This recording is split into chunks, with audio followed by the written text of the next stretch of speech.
Abonnez-vous à la chaîne YouTube, cliquez sur la cloche de notification pour nous suivre en temps réel, partagez, aimez et commentez la vidéo. El Malick Ndiaye yow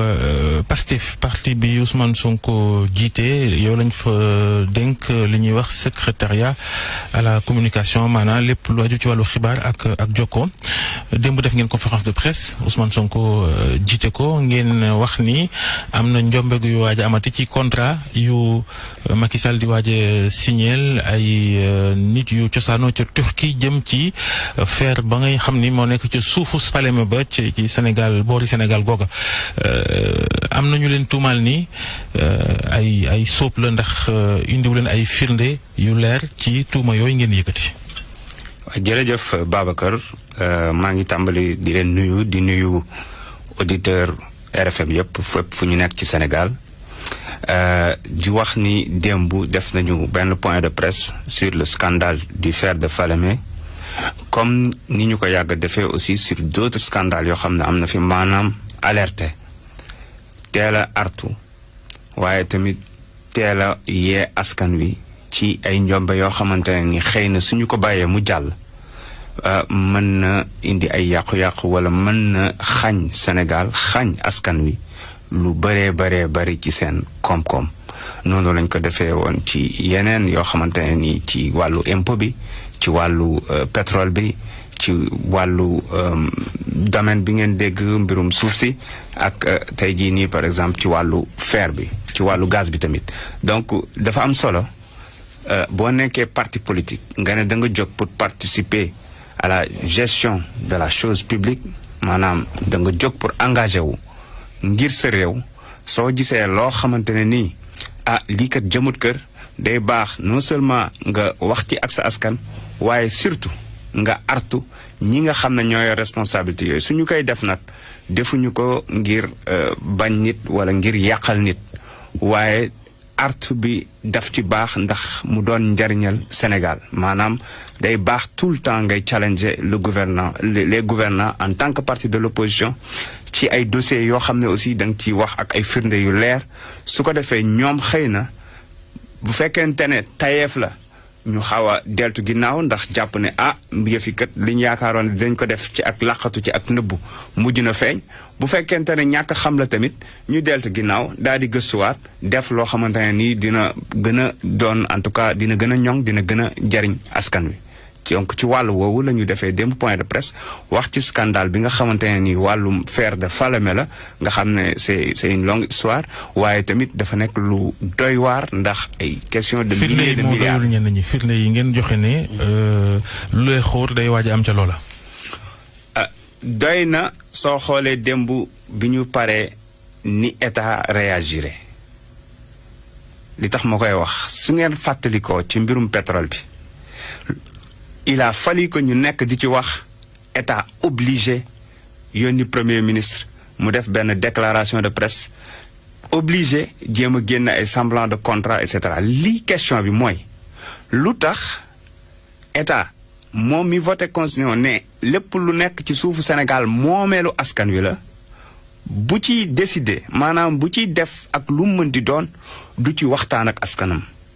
du ci leeral askanam foog ñi ërtal ko mu dooraa génn jéem a indi ay leeral yoo xam ne ñii génn démb vice-président de l'Assemblée nationale génn na Faram Facce Abdou Mbow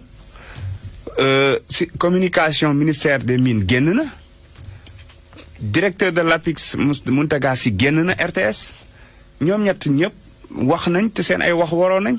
te ku ci nekk ci ñoom. mais ñoom ñëpp weddi nañ li Ousmane Sonko wax ne. li mu wax de noonu jubbanti ko ne li mu wax de noonu chiffres yi mu joxe yooyu yëpp dara amu ci. c'est normal dara amu ci Ousmane dafa génne document à l'appui protocole bi ñu bëri gis nañ ko ndax mu ngi circulé. mais nee nañ protocole bu 2018 la woon te diggante bi ay waxtaan ñi ngi am. ba mbir lu bëri soppeeku na ci kam moo signé woon protocole bu 2018 bi xam nga li graaw un aveu de taille mooy nangu nañ ni ñoom 2018 li Ousmane Sonko wax démb ci point de presse bi leen signé woon. waa loolu ku ko signé ndax bëgg nga sa réew ndax bëgg nga ko te ministre bee signé woon bi yoon ñu ne DG bi ne ñoom ñoo signé fële ca APIX barki démb convention dañoo signé ñoom nee nañ liñ signé bokkul ak li Ousmane Sonko wax te ñun protocole lañ génne waaw nañ génne seen protocole ñu xool lu ci nekk bu boobaa askan wi dina xam fan la dëgg féete askan wi dina xam ndax ñii réellement intérêt Sénégal moo leen tax a jóg wala tayle Sénégal moo leen tax a jóg wala seen intérêt bopp moo leen tax a jóg wala ak cuuneer man kenn xamut lan la man démb très franchement j'étais sidéré je me suis posé la question à savoir ndax ñun sénégalais yi dañoo def Macky Sall loo xam ne yëguñu ko lu ko métti ba mu fas yéene ñoo mbugal loolu mooy question bi parce que suñu ne la waa ji 510 milliards te Ousmane daf ko wax mu ne ñoom actuellement ñi ngi fii di wër banques yi pour un financement parce que tey yow tamit nañu waxante dëgg pour banque lebal la il suffit nga am benn contrat ak benn partenaire bu dëgër banque xam ne lii kat fii moom opportunité la mu lebal la waxuma laa nag état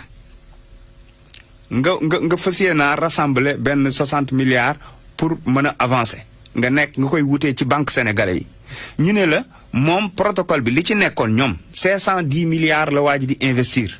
sur 25 ans pour gagner 10 187 milliards rappelez-vous ñaata milliards la ñuy wax ci dossier pétrole Petro-Tim 6 000 milliards bii nii c'est 10 187 milliards. mais ci côté boobu sax maa ngi lii tey ci observateur Amadou Camara directeur MIFERSO ne Ousmane Sonko ni mu yaakaare mbir yi demee ni du ne contrat bi 1 million de tonnes lañ kii par an mais entre 70 000 et 80 millions sur 25 ans nee na foofu njumte bu rëy la boo xam te ne dafa jaxase ni mu yaakaar ne contrat bi loolu la loolu amul ci. Ousmane Sonko waxut lu nekkul ci protocole MOU bi Memorandum of Understanding bi ñu signé le 9 octobre Sophie Gladima-Sy bi signé ko. ak monsieur Tosley bi représente société bi ñu signé ko. mais investissement yooyu lu jaadu la ndax ci protocole boobu ngay wax ñi ngi ciy wax ni poñ bu njëkk bi mooy Tosyal yi ci boppam ñoom ñooy dem samp usine foofa def ci la ca war te loolu dafa laaj xaalis lan moo ci scandale ci yéen. yéen xalaat ngeen benn yoon que ni société turque bi dina ñëw rek samp benn société sidérurgique pare ci. mine bee ko intéressé lay jóge ca mine ba mooy wax ji xëy na ñun jàpp nañ ne sax ArcelorMittal lañ signé woon ak moom baaxul waaye ñu ne la Arcelor décidé woon financé c'est 2 fois plus que li Tosyal yi nekk di nar a financé waaye def ci Arcelor dañ ne woon moom day defar chemin de fer bi Dakar Tamba xoolal loolu ba njëriñ la mën a indi Sénégal yemu ci ne day defar port minéralier bi aujourd'hui ñoo defar port minéralier bi xam nga en cours nañ wax nan lañ joxe marché bi kan nañ ko jox et cetera li am solo mooy ñoom nañ ñu wax ñaata la waa ji investir naka la demee ñaata la ci gagné exonération fiscale bi nee nañ du 10 ans nañ génne ñaata la supposons ñoom li ñu wax am supposons ñoom ñu ni barki démb la ñu signé contrat parax yi signé contrat barki démb. kam moo ko signé war nañ ñu ko wax ndax signature DG APIX moom moo ëpp valeur signature ministre Sophie Gladima-Sy bi wala nu mu fa demee ñoom nañ ñu ko leeral paraxe nañ signé nañ ñu wax li ñu signé lan moo ci nekk ndax alal bi alalu Sénégal la wax ji yépp loolu la alal ji alalu Sénégal la munoo di buur di bu mi di décider nu mu la neexee te ñi nga ne yow nga def sa constitution nga ne les ressources minières yeeg yépp ça appartient aux Sénégalais waaye ba pare tu gouvernes sur le dos des Sénégalais kenn du yëg lii nii il a fallu que Pastef prononcé wu ci pour que ñu gaaw xam nga lii indi lii wane ne jannaxe nañ te lii wane ne xam nga boo tiitee rek li gaaw tax ñi gaaw dépêcher le directeur de l'APIX mu dem RTS pour jéem a indi leeraange su fekkonte ne ñoom teeloon nañ ko def ne askan wi kat nangam def séance d'information bu leer su boobaa Ousmane xëy na bu génnee la naan kii dafa nii liste la wala dara non li am solo mooy tey même su doon dañu jékki décider ne dañuy changer contrat bi def ko pour l'intérêt des Sénégalais gàcce ngaalaama Ousmane Sonko ak Pastef parce que kat Sénégalais naru woon a xam li nekk ci biir. protocole bi bu dee am ngeen lu ngeen cee ŋàññi itam seen nañ ci ay ngëneel ndax du feer rek la gaa ñi nar a explorer am na yeneen fan naka noonu sax feeraay bi gaa yi di dajale fii di am problème parfois di ko jaay ak ñoom seen ku ne mën na caa gis boppam non loolu itam bu ngeen di wax ci mbir mi du ngeen ko teg ci table bi ngëneel yi. Babacar mënoo tiim scandale bu mel nii protocole bu mel nii nga xool li ci Sénégal yépp nar a ñàkk nga ciy génne benn 0,01% de ngëneel déedéet man duma mën a am. mais réew tamit investissement da ci am solo ay projet yoo xamante ne day amal njëriñ réew mi ak lu ñu ci mën a wax tamit. nekk na mooy doxal réew tam kenn weddiwu ko. waaye li fi jot a jaaragum ci contrat yi pétrolier gazier et cetera sénégalais yépp d'accord nañ que ni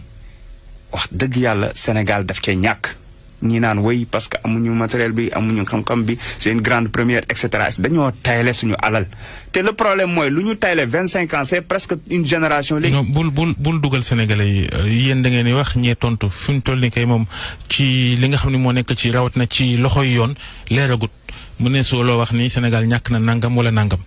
loolu moom seeni tuuma la ñee tontu tribunal ne jël na dossier bi nanu xaar ba xam du noonu am. ma ne ñun. dañ ci bind livre bu leer nañ wax lii ak lii lañ ci def loo xoor yii lañ ci def tudd nommément ay nit jusqu'à présent du ngeen ci dégg benn plainte pour diffamation wala quoi que ce soit parce que c'est bétonné c'est du noir sur blanc loolu benn la ñaareel bi mooy BBC li mu révélé mu ngi ca livre ba xëy na ay montant la ci yokk waaye li am solo ba am solo mooy nañu wax sénégalais yi ne bu ñu fi gisee pétrole am ñoo xam ne am nañ ci xaalis parce que dañuy taafantaloo naan toq sax génnagul nangam sàngam mais avant toq di génn am na ñu ci am ay milliards yi milliards dem seen yoon kenn weddiwul ne Frank Timis lekk na ci ay milliards yu dul jeex ndax jël na suñu pétrole gasul sax pax jaay ko des centaines de milliards dem yoonam te dara génnagul loolu Sénégal mu ko gënalu woon Sénégal pendant ce temps hôpitaux yi amuñu dara pendant ce temps tali yi baaxul assainissement bi baaxul dëkk bi foo lamb ñëpp a ngi sonn école bi baaxul dara baaxul milliards yooyu noonu ñun dañ ko soxla fii loolu ñàkk nañ déjà sax te pétrole bi génnagul le problème mooy li sénégalais war a comprendre mooy suñu bàyyee ba ñu signé bay wéy na mbuus ndax même booy kase contrat bi ce sera pas facile moo tax tout le temps parce que ArcelorMittal moom bi ñuy nangu yëfi ci moom jural na Sénégal ñàkk ko xaalis bu bëri loolu firnde la moo tax ñi teel a ñaxtu ne sénégalais yi comme bii nii signé guñu ko donte ñoom ñi ngi parax yi nee nañ signé ñen bi j'espère que duñu antidaté rek parce que il a fallu que Ousmane génn tey ñoom ñi ñëw ne signé nañ démb j'espère que du antidaté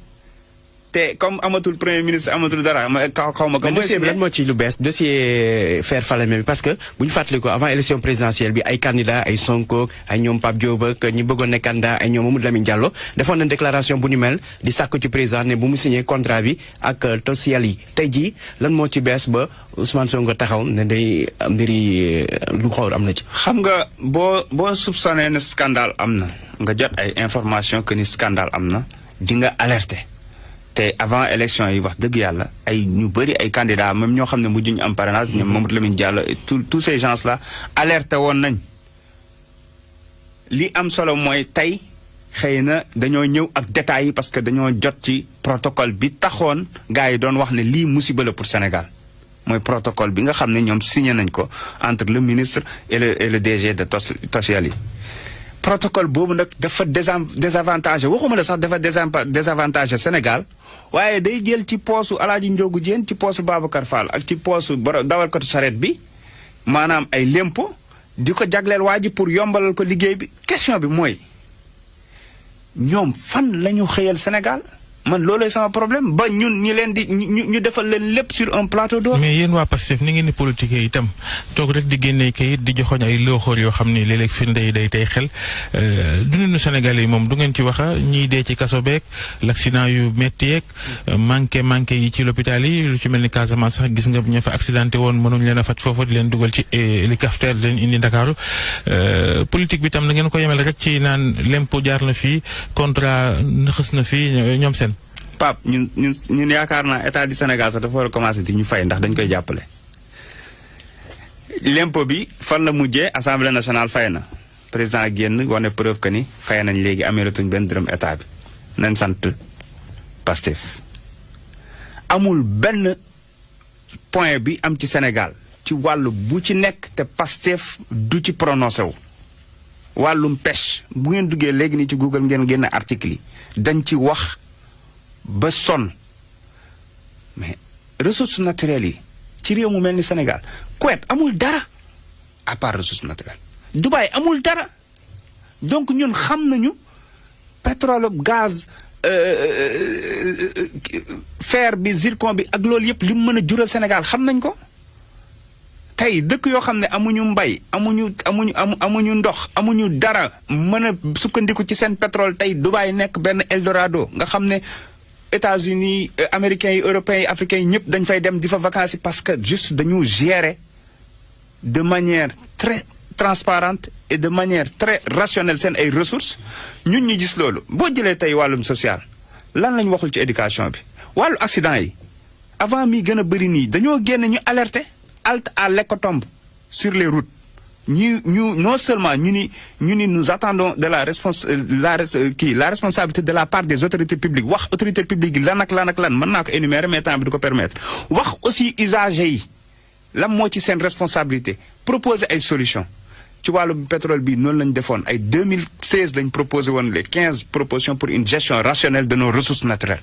ñun on est un parti qui est fort qui a une force de proposition du ñu ñëw rek di critiquer pour critiquer dañuy alerter suñu gisee loo xam ne. mais tamit loolu dafa leen ko rek pour askan wi pour bëgg askan wi ak bëgg Sénégal parce que ay dividendes politique ngeen ci xaar maanaam bu subaa ñu ne maa waxoon nii wala maa defoon nii tax ba loolu amul. li ñu wote leen dañ koy campagne politique. mën nañ ci yokk sax seen waa ji ci coowal 94 milliards yi mi ngi doon ut 12% yu mu ci am bu milliards yi génnee non. xam nga ku ñu naan dugg nañ sa kër Alaaji Njóogu jël sa benn laadum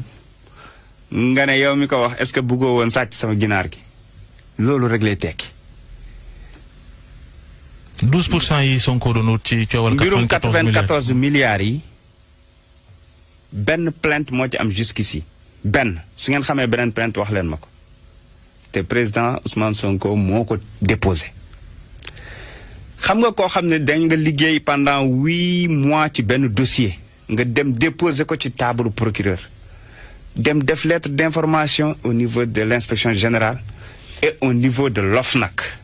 taxaw di xaar pendant 4 mois kenn yooyul ci kenn yàbb nga génn daal di ci wax coow li takarnaase nga ne leen ku yaakaar ne dama la diffamé maa ngi ci ñëw nga ne ku yaakaar ne dama la diffamé laaj bi ma bëgg a laaj ma laaj ko directement 12% yi Ousmane Sonko doon wut ci 94 milliards yi bu ci jotoon de wax dëgg yàlla ngeen seen bamba maase wax am de dama la bëgg a wax ne amul benn yoon buñ la mënee génneel firnde ne Ousmane Sonko da ci doon liggéey pour 12 milliards te pour 12% te encore ma wax la benn affaire même Ousmane Sonko en tant que expert fiscal boo xam ne déglu rek dàq nañ ko ci gouvernement bi su jëloon dossier ne dama ciy liggéey fayeeku ci yoon may na ko waaye xel li muy jariñ mooy xalaat tey président Ousmane Sonko su fekkonte ne am na dara loo xamante ne ni ci dossier bi naka su du noonu wala taq na ci du déposer procureur ci procureur bañ a yëngatu mu jéggi ko fa dem déposer ci juge d'instruction fay caution bi ne dama bëgg ngeen leeral mbir mi. jërëjëf El Malick